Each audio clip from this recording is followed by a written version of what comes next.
Can losing your virginity affect your period? Let's talk about what's actually happening in your body, because the internet is full of myths and you deserve real answers. I'm a pelvic health advocate, and I've spent years helping people understand their bodies without shame or judgment. This question comes up constantly, usually at 2 in the morning when someone's panicking because their period is late or they saw some spotting. So let's break this down. No medical jargon, no judgment, just facts. First, the direct answer is no. Losing your virginity does not change how your period works.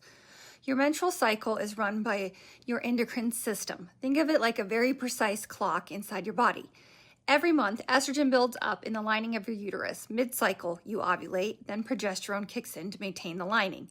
If you're not pregnant, both hormones drop and boom, your period arrives. Nowhere in that process is there a step that says, check if the person had sex. The ovaries don't care. Your uterus doesn't care. The hormones just keep doing their thing. But here's when it gets interesting. While sex itself doesn't change your cycle, the experience around it absolutely can. This is the big one. Whether you're anxious or stressed, and a first-time sex often comes with a cocktail of emotions, your brain releases cortisol. This can actually delay ovulation. If ovulation's delayed, your whole cycle shifts. That's why your period might be late. It's not the sex, the stress about sex, birth control. A lot of people start hormone or birth control around the time they become sexually active. The pill, the patch, the ring, these are designed to change your cycle. So if your period suddenly gets lighter or more regular, that's the medication working, not your virginity status changing something.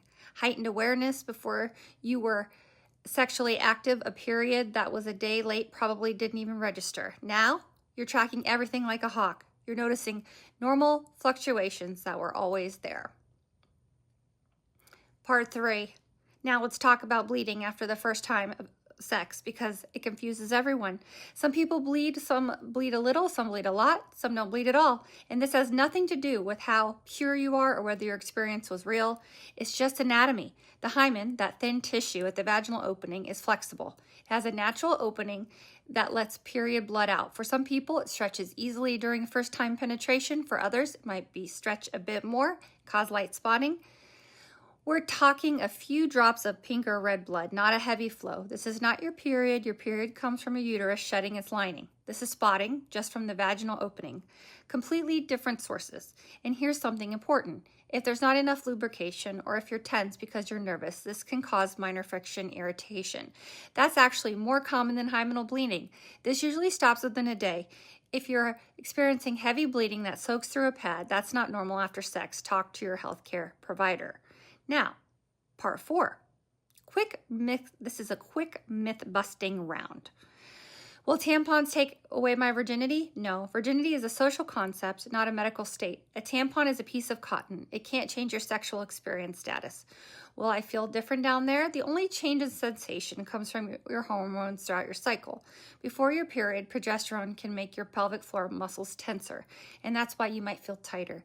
After your period, estrogen increases blood flow and lubrication. You might feel more relaxed. This happens every month regardless of sexual activity. Will my periods get worse? No. Cramp intensity and flow are determined by your hormone and genetics, not by sex. Your body is resilient and intelligent. A late period after your first time, almost always stress. It'll regulate itself. If you're experiencing pelvic discomfort, pain during intimacy, or you're just trying to understand your body better, that's completely normal. At VuVatech, we've worked with thousands of people navigating pelvic health challenges. You're not alone. The most important thing I want you to hear is your body isn't broken. Nothing fundamentally has changed. You're still you. Your period will continue its rhythm. If you have questions, drop them in the comments. If this helped you, share it with someone who might need to hear it. And if you're dealing with persistent pain, irregular bleeding that doesn't resolve, or anything that genuinely worries you, reach out to your healthcare provider. You're doing just fine.